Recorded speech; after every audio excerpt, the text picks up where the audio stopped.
کہانیاں فرضی ہوتی ہیں لیکن کچھ اتنی سچی کہ انہیں سناتے ہوئے روح کانپ اٹھتی ہے۔ میں نے جانا ہے کہ ہر پرانی دیوار کے پیچھے ایک اندھیری دنیا سانس لیتی ہے۔ یہ میری زندگی کا وہ سچ ہے جسے آج میں یاد کروں تو میرے رونگٹے کھڑے ہو جاتے ہیں۔ یہ واقعہ اس وقت کا ہے جب ہم نے کراچی میں ایک پرانا اور کشادہ گھر کرائے پر لیا۔ ہم ایک بڑا اور خوبصورت خاندان تھے۔ میرے شوہر، دیور، جیٹھ اور میری نند بھی اپنے بچے کے ساتھ ہمارے ساتھ رہتی تھی۔ میرے نند کے شوہر اسلام آباد میں جاب کرتے تھے، اس لیے وہ ہمارے ساتھ ہی رہتی تھی۔ ان کا ایک بیٹا تھا، 1.5 سال کا تھا۔ میری بیٹی اس وقت 1 سال کی تھی۔ شروع کے چند دن تو ہنسی خوشی گزرتے گئے، لیکن آہستہ آہستہ گھر کی فضا بوجھل ہونے لگی۔ کبھی اچانک جلتی لائٹ بند ہو جاتی تو کبھی بند لائٹ خود بخود روشن ہو جاتی۔ کبھی رات کے سناٹے میں ایسا محسوس ہوتا جیسے کوئی بستر پر چڑھ رہا ہو۔ بیڈ کے ہلنے کی آہٹ اور اس کی آوازیں صاف سنائی دیتی۔ میں اپنی ننھی بچی کو سینے سے لگا کر سہم جاتی، مگر سمجھ نہیں آتا کہ یہ سب کیا ہے۔ ایک دن عجیب اور دہشت ناک بات یہ ہوئی کہ گیٹ کے پاس تازہ خون پڑا ہوا تھا۔ ہم سب خود کو تسلی دینے لگے کہ شاید کسی بلی نے کبوتر مارا ہو اور کھا لیا ہو، لیکن وہ محض ایک خیال ہی تھا۔ گھر کے مرد صبح نوکری پر نکل جاتے اور رات گئے لوٹتے۔ میں اور میری نند سارا دن گھر کے اس پرسرا سناٹے میں اکیلے ہوتے۔ ہمیں علم نہ تھا کہ اس گھر میں ہم سے پہلے بھی کوئی بستا ہے، جس کی عبادت میں ہماری موجودگی سے خلل پڑ رہا تھا۔ اصل واقعہ اس رات کا ہے جب وقت تھم سا گیا تھا۔ رات کے 2:30 یا 3 بج رہے تھے۔ پورا گھر گہری نیند میں ڈوبا ہوا تھا۔ اچانک میری آنکھ کھلی۔ سارا گھر ایک عجیب سی ٹھنڈ اور سناٹے کے لپیٹ میں تھا۔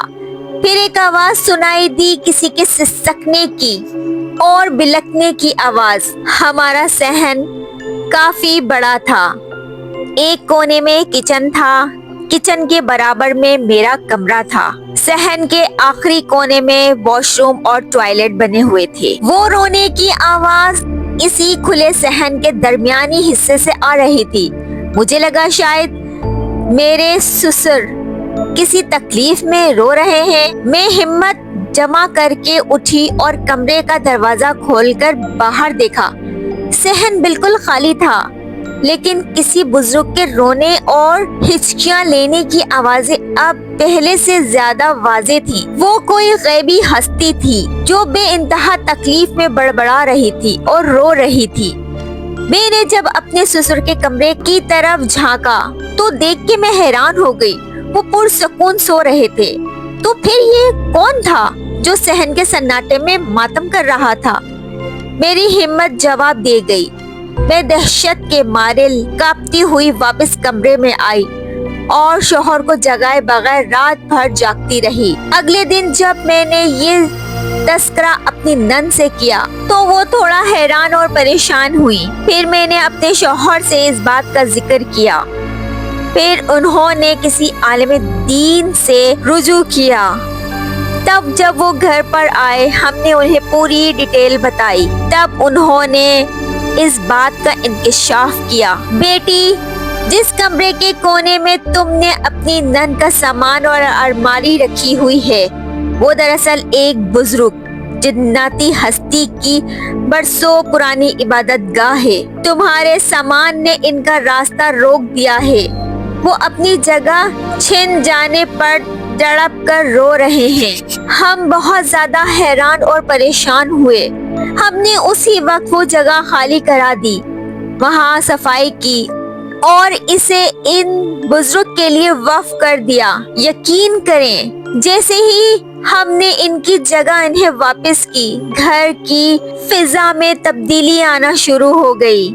ہم وہاں پر نمازیں پڑھتے، تہجد پڑھتے اور یقین کیجئے اللہ کا اتنا کرم ہوا کہ خوشحالی نے ہمارے گھر پر دستک دینی شروع کر دی. ایسی برکت آئی کہ ہم دنگ رہ گئے.